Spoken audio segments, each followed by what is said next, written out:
Pedagogía al aire. Pedagogía al aire. Huellas de maestros y maestras que transforman.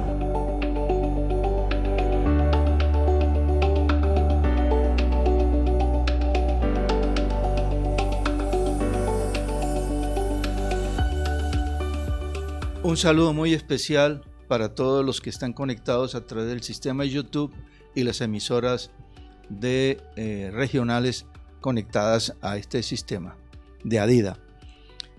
El tema central de hoy será pedagogía y la conmemoración de los 40 años de la revista Educación y Cultura. El programa estará con la participación de varios invitados muy especiales. Entonces, esperamos que este programa llegue a la audiencia para hacer la reflexión pertinente. Entonces vamos a darle el paso a la compañera colega María Rocío para que presente a todos los participantes. La colega es afiliada a la Asociación Nacional de Educadores Pensionados, ANEP Antioquia. Bienvenidas y bienvenidos. Muchas gracias. Gracias, Camilo. Buenos días para toda la audiencia del programa Pedagogía al Aire y a todos los invitados que van a participar de este gran conversatorio sobre la revista Educación y Cultura que nos convoca hoy. Voy a presentar a cada uno de los participantes que son alfiles de lo que es la revista Educación y Cultura, lo que ha sido este gran proyecto que surgió del movimiento pedagógico como uno de los pilares que contribuyó a la difusión de la Ley General de Educación como proyecto de educación nacional. Tenemos al señor Hernán Suárez, licenciado en Historia, editor de varias grandes revistas de Colombia, como es la revista de Economía Colombiana de la Contraloría General, de la revista Foro, de la revista Educación y Cultura de FECODE, que fue el primer editor y trabajó por 20 años en ella y sigue asesorando. Es asesor de la Secretaría de Educación de Bogotá y actualmente también se desempeña como asesor editorial. Tenemos también a nuestro gran compañero Pedro Rentería, que ha sido también un difusor de la revista Educación y Cultura aquí en Antioquia. Es licenciado en Educación, es magíster en Docencia, con énfasis en Historia de la Pedagogía, ha sido docente universitario en la Facultad de Educación de la Universidad de Antioquia y actualmente también pertenece a ANEP, filial Antioquia. Luis Alonso Londoño, que ha sido un gran líder sindical con gran compromiso con la pedagogía. Es licenciado en Administración Educativa, fue secretario de Asuntos Pedagógicos de Educación Sindical de ADIDA, también fue presidente de ADIDA y actualmente asesor en el CEDID nacional. Entonces tenemos grandes personalidades que han estado durante todos estos 40 años en este recorrido de la revista Educación y Cultura. Bueno, continuamos entonces con las tres interrogantes que tenemos para guiar este gran conversatorio. El primero, ¿cuáles son los orígenes y los principios que orientaron a la revista Educación y Cultura? Empezamos con el señor Hernán Suárez. Un saludo para la audiencia y un agradecimiento muy especial a la Junta Directiva de ADIDA por esta invitación y por supuesto un saludo para los contertulios que vamos a ocuparnos de pensar este gran acontecimiento que es la celebración de los 40 años de la revista Educación y Cultura.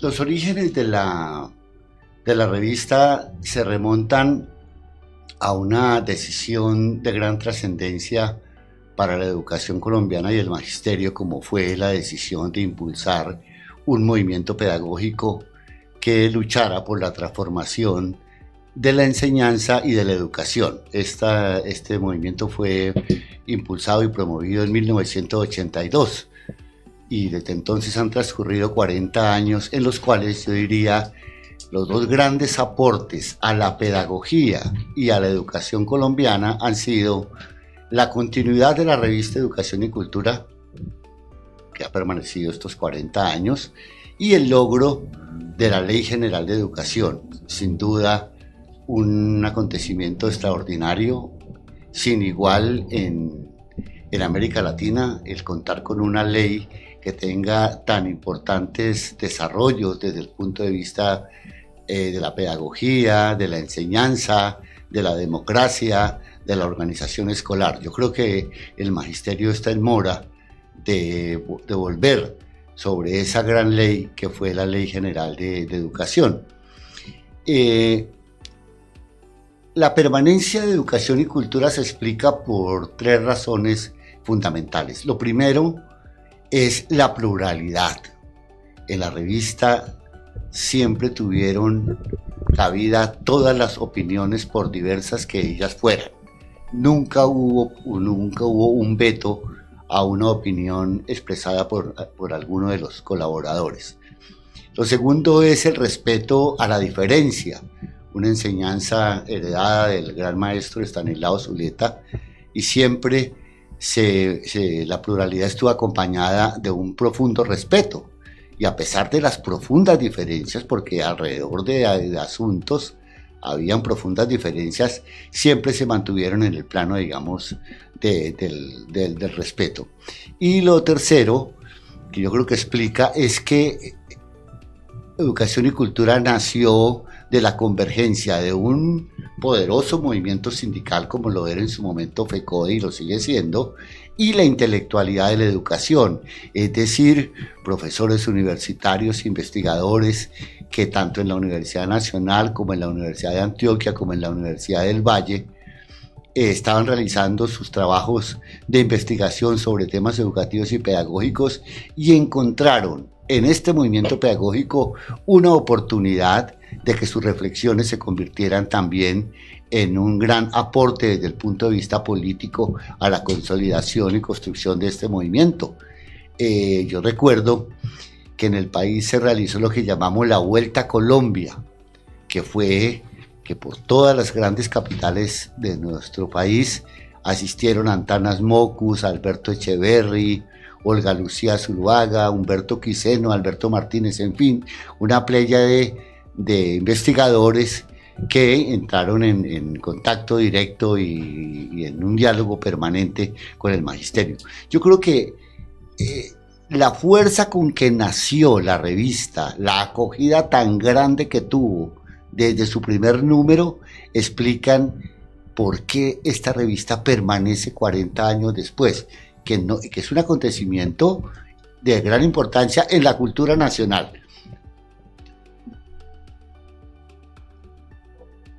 Bueno, continuamos entonces con el compañero Pedro Rentería, que nos va a aportar también desde este punto de vista cuáles fueron como los principios aquí a nivel regional de lo que fue la revista Educación y Cultura, ese nacimiento. Muchas gracias, Rocío, y muchas gracias a Pilar y Camilo por invitarme al programa. Bienvenido, Hernán, que es una especialidad tenerlo aquí, hombre. Bueno, la revista, el primer número de la revista sale en 1984, en julio del 84. En esa época era estudiante de la licenciatura en Geografía e Historia en la Universidad de Antioquia. La compañera Ofelia Londoño, una gran líder del magisterio, nos aglutinó en un grupo llamado El Tizazo del Magisterio, y ahí discutíamos y estudiábamos la pedagogía, y era como la aparición de la revista fue un acontecimiento, un verdadero acontecimiento, no fue cualquier suceso. Para nosotros la revista fue como el horizonte que nos abrió, ese horizonte pedagógico y también el deseo de estudiar la pedagogía. Y Ofelia se encargó de traer la revista de Bogotá, y a cada uno nos entregó un paquete con la revista y nos dijo: este es el compromiso de los maestros, difundir esta revista para cualificar el magisterio en Antioquia, y nosotros vamos a comprometernos a eso. Y yo me acuerdo que yo cargaba la revista en mi maletín para donde iba. Si íbamos a una comuna, allá llevaba la revista a venderla. Si iba, yo como era delegado de ADIDA, íbamos a los municipios, también llevaba la revista. Y para los maestros del 2277, que somos nosotros los viejitos, era mucha alegría ver la revista y leer la revista. Y nosotros nos sentíamos muy orgullosos de ser los llamados pedagogicistas de la época, porque bien saben ustedes que el magisterio se dividió en dos grandes grupos, grandes bandos contradictorios: los pedagogicistas, que éramos nosotros, que nos decían que abandonamos las luchas para seguir la pedagogía, y los que no quisieron abrazar la pedagogía para entonces. Entonces la revista para mí es un acontecimiento muy especial, además porque la revista despertó al magisterio de ese letargo en que lo tenía el decreto 1710 y 1419 del currículo y de las tecnologías educativas, que lo redujo a un intelectual de segunda categoría administrando el currículo únicamente. El magisterio empezó a leer, porque paradójicamente, y como lo dijo Mockus algún día, el magisterio que enseña a leer y a escribir ni lee ni escribe. Entonces esa sentencia también nos impactó, y nadie dijo nada al profesor Mockus sobre esa sentencia. Gracias. Continuamos con el compañero Luis Alonso Londoño, que también nos va a dar una breve intervención acerca de lo que fue ese inicio de la revista Educación y Cultura aquí en nuestra región. Gracias, Rocío. Un saludo a toda la audiencia, maestros y futuros docentes del país. A ver, yo quisiera remitirme como al primer número de la revista y leer un texto que dice así, abre comillas: la ausencia de un ideario pedagógico autónomo y coherentemente desarrollado son problemas que deben ser resueltos. ¿Por qué renunciar a nuestro derecho de pensar con cabeza propia? Ese cuestionamiento nos lo hacíamos los maestros en 1982, cuando el Congreso de FECODE se dieron dos pulsaciones muy fuertes: solo cambiando el sistema cambiará la educación, por un lado, y por el otro, a educar y a luchar por la liberación nacional. Ahí quedaron plasmadas esas dos tendencias, los pedagogicistas y los que todavía tenían una visión muy corta de lo que es una lucha integral para transformar la sociedad y hacer la democracia en el país. Recuerdo que por aquel entonces vivíamos el Estatuto de Seguridad de Julio César Turbay, y los maestros, como ya lo dijo Pedro, éramos tenidos como ciudadanos de tercera clase, ni siquiera de segunda. Aún resonaba por ahí todavía el aguardiente y el cigarrillo para pagarle a los maestros, porque no había todavía el concepto de nómina nacional docente.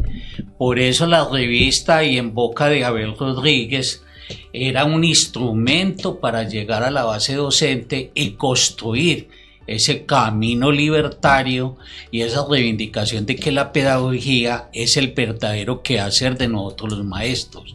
Y por eso la revista, que en buena hora Hernán Suárez administraba como editor, la sacó adelante, creyó en el cuento y avanzamos hoy con 153 números durante 40 años seguidos. Gracias. Vamos a continuar entonces con este otro interrogante que tiene que ver con los logros y dificultades que ha tenido el desarrollo histórico de la revista durante estos 40 años. Vamos a empezar con don Hernán.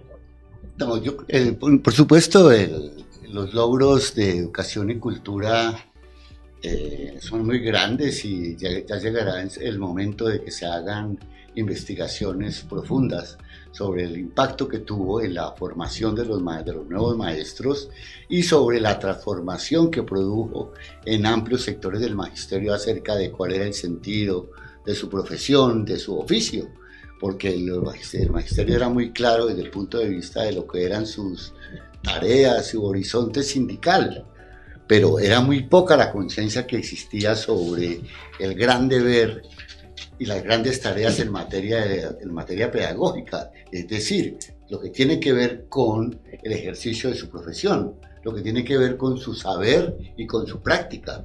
El magisterio es un asalariado, pero más que un asalariado es un profesional de la educación que tiene unas particularidades, unas acciones como la tiene un médico o un ingeniero que le dan su identidad. Yo creo que en eso la revista jugó un inmenso papel. La Ley General de Educación no hubiera sido posible sin los debates, sin las informaciones, sin la documentación, las aclaraciones que se hicieron a través de la revista. La revista fue, de alguna manera, un gran organizador colectivo del magisterio y del movimiento pedagógico.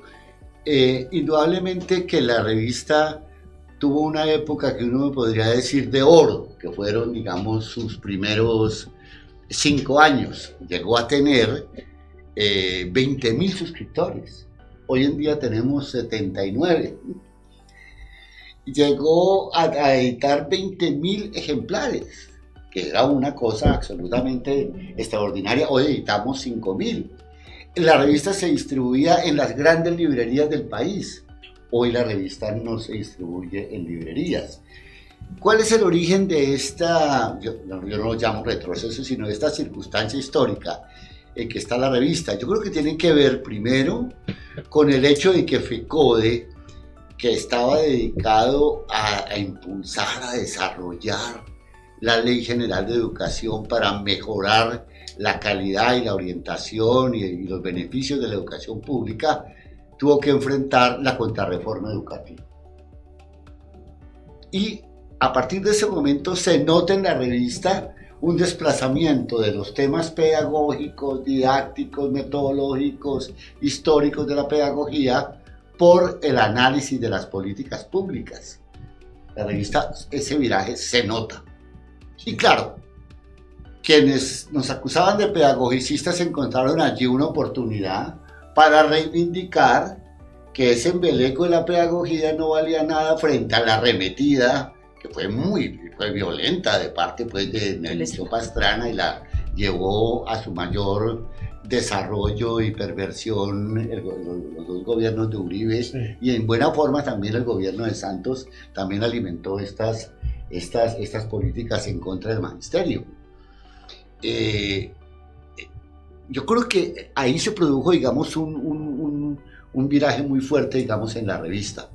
Y el viraje pues, fue obligado por las circunstancias, pero yo siempre he considerado que el terreno fértil para las luchas del magisterio es una adecuada combinación entre sus luchas, digamos, reivindicativas y por una educación pública fortalecida, pero sin olvidar la condición de ser del maestro, que es su condición que es el profesional de la pedagogía, no hay otros. Le podemos abrir espacio a otras profesiones, pero siempre tendrán que pasar por las prácticas, los saberes Entonces yo considero que estamos en mora de retomar esos grandes objetivos del movimiento pedagógico y por supuesto de la Ley General de Educación. Yo diría que un gobierno como el actual, que se considera un gobierno, digamos, progresista, un gobierno revolucionario, está en mora de volver sus ojos sobre lo que fue ese gran proyecto, sobre lo que representa la Ley General de Educación como horizonte de la educación pública colombiana. Gracias. Vamos a continuar con Pedro.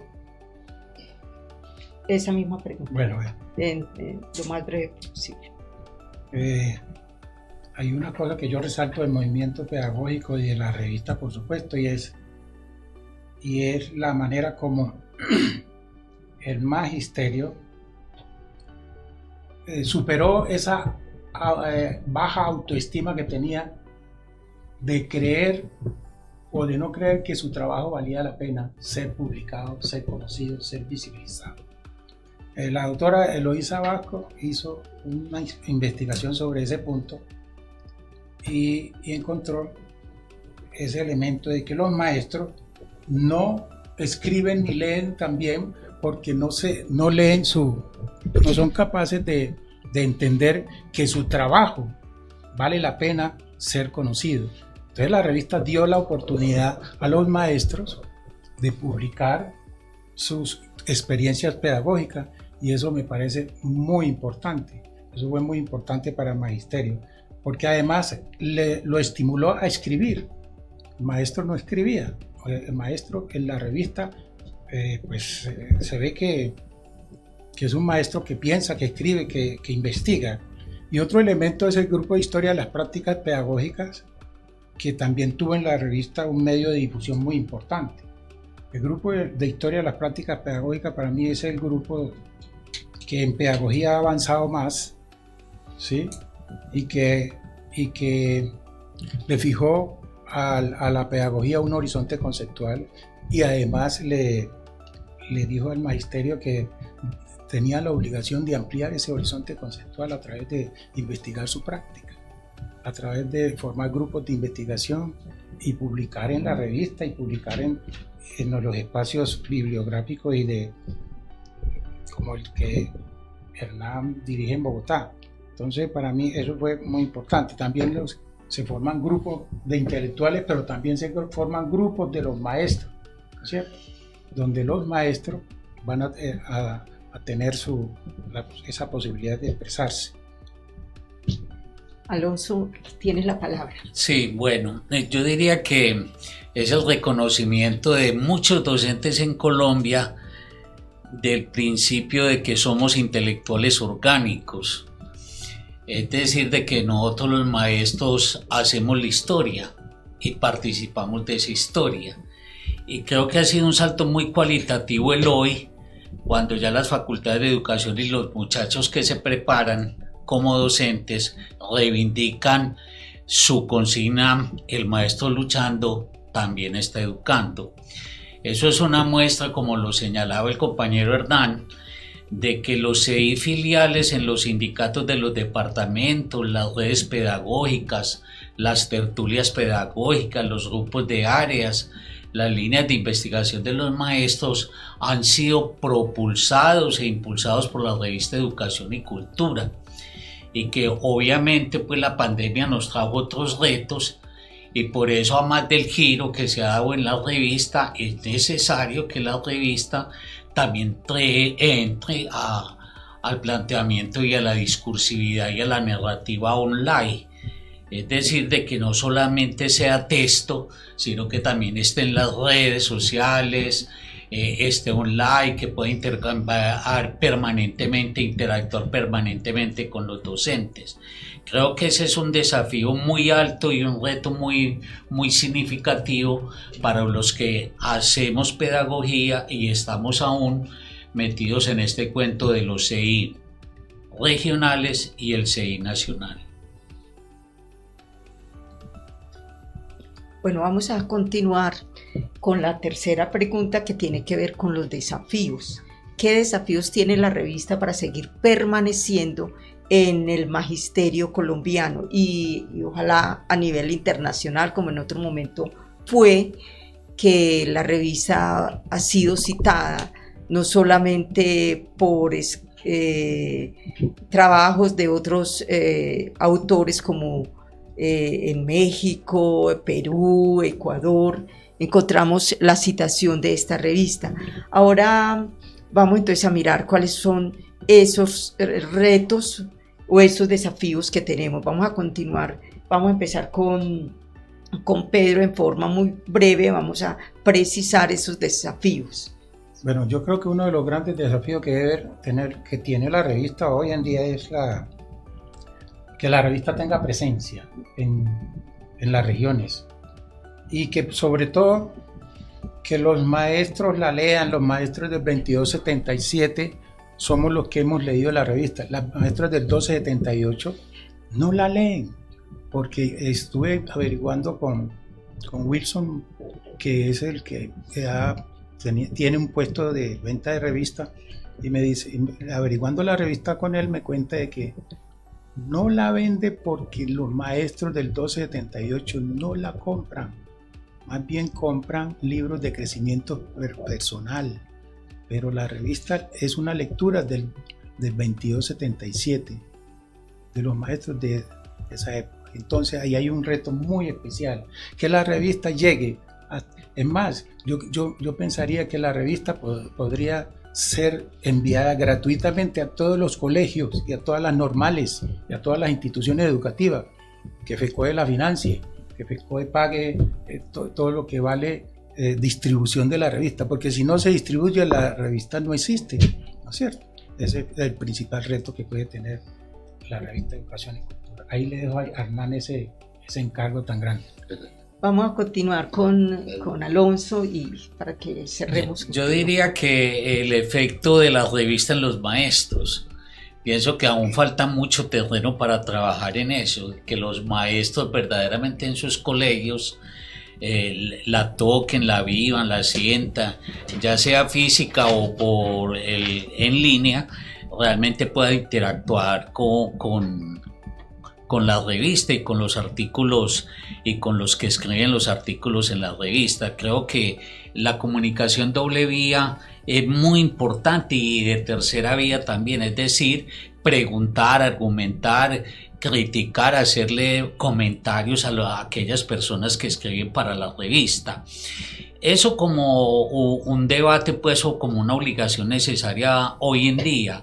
Al igual que hay un debate casado, pues, dentro de los que trabajamos aún con ello, con la revista, es la discusión sobre la indexación, que es lo que señala Pedro, pues, en cierta parte, los compañeros del 1278.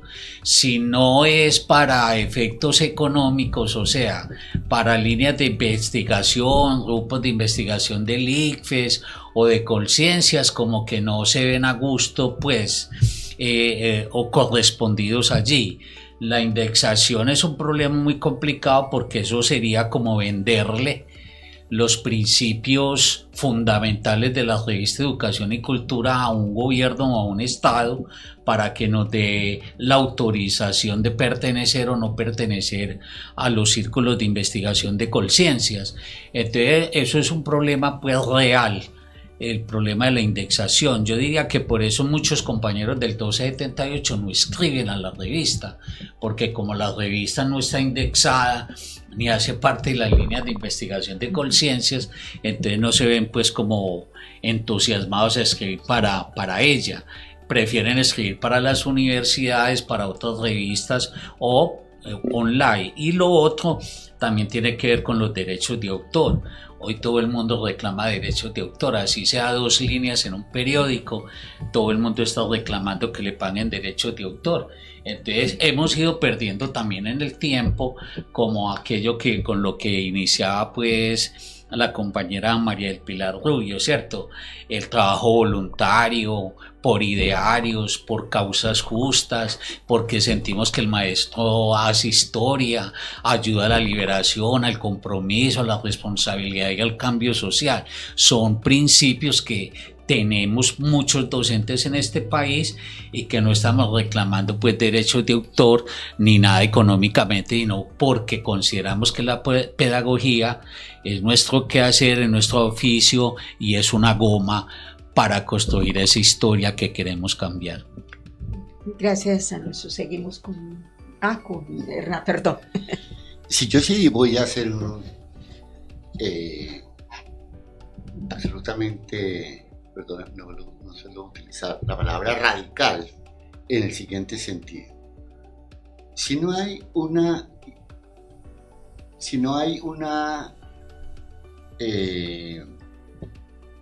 colocación de la revista en las redes, es decir, si no se virtualiza la revista, estaríamos, yo diría como dijo Núñez en su momento,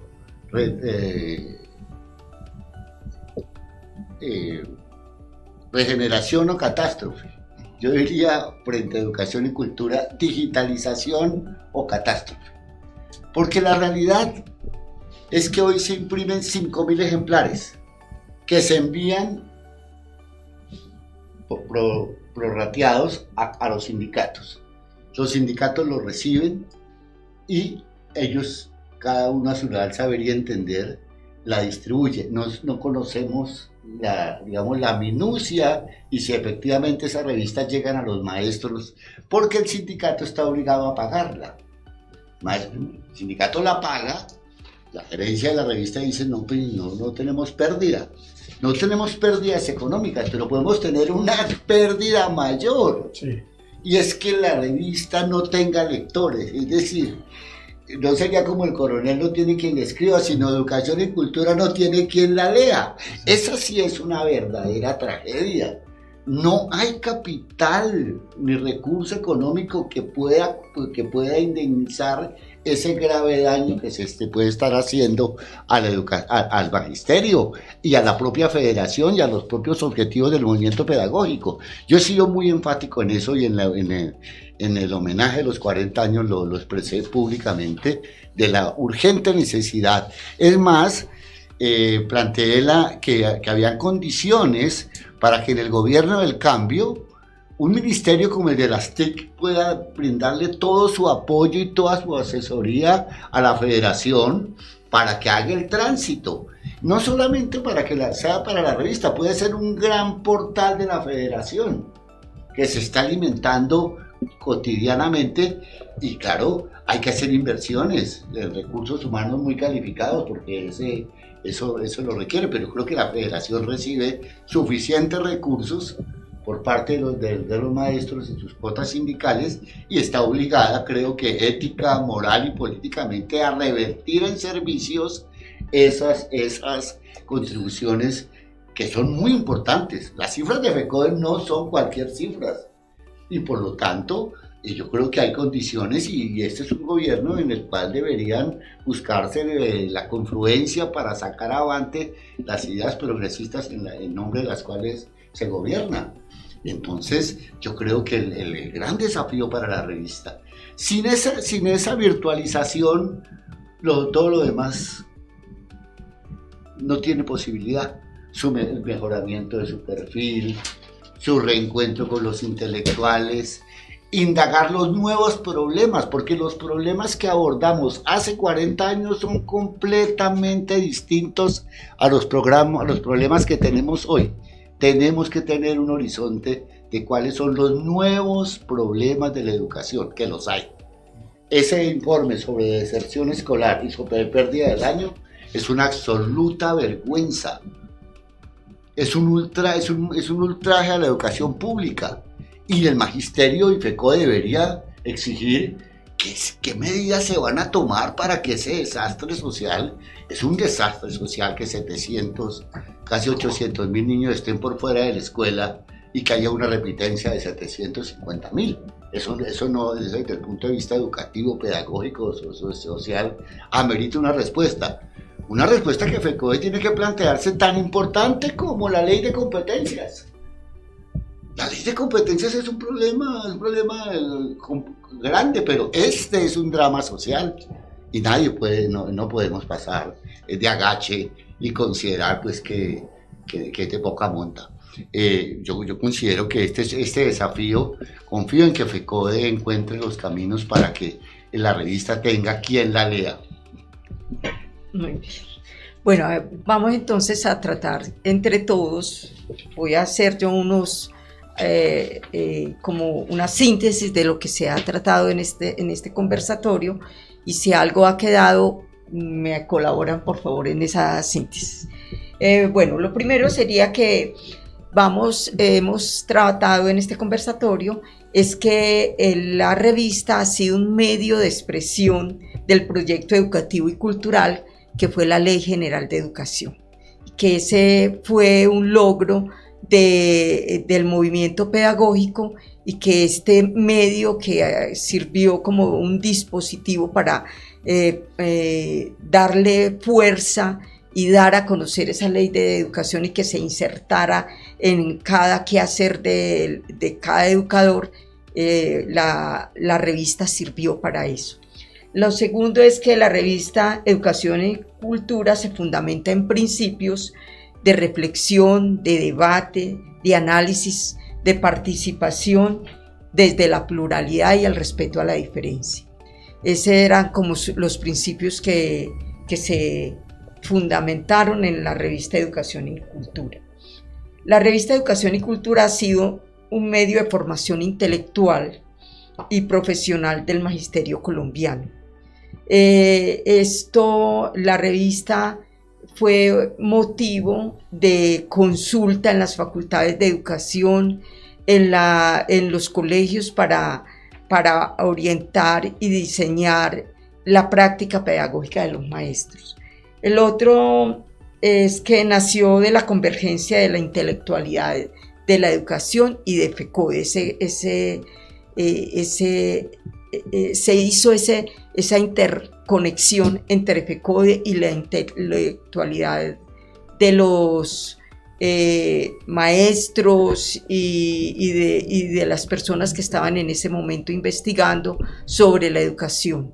Entonces este fue un medio de difusión de esos conocimientos y de esas construcciones de investigación, producto de la investigación. Tenemos también que el saber que fue un medio que dio a conocer ese lenguaje propio de la educación y del quehacer del maestro. Entonces allí se pudo clarificar qué diferencia hay entre pedagogía y educación, qué diferencia hay entre didáctica, entre el saber pedagógico y quehacer pedagógico. Entonces ese lenguaje propio de la docencia y de lo que es la pedagogía fue ese medio que nos convocó a todos los maestros a tener ese lenguaje que nos identifica. También vamos a hablar en este momento de los problemas más coyunturales que ha tenido la revista, que fue la Contrarreforma. Ese cambio de esa visión democrática a una visión neoliberal que nos impusieron desde la calidad de la educación. Bueno, también hablamos entonces sobre, ahorita ustedes me contribuyen a sacar una conclusión bien entre los problemas y los logros. Dijimos que los logros era todo lo anterior. Ahora, los desafíos. Los desafíos que tenemos en este momento es la virtualización de la revista. Que se haga un convenio entre FECODE y el Ministerio de las TIC para que se difunda la revista como un medio que va a aportar al crecimiento del magisterio colombiano y de la educación en Colombia. Y También que no sea motivos para trabajarlos o para dar a conocer las producciones en la revista, la indexación, sino que sea un motivo para dar a conocer el trabajo de los maestros. A ver, ¿quién? Yo solamente quisiera subrayar que la indexación, por fortuna, ha sido una política que conscientemente la revista ha adoptado, porque es que esto constituye una restricción muy profunda a la libertad de pensamiento.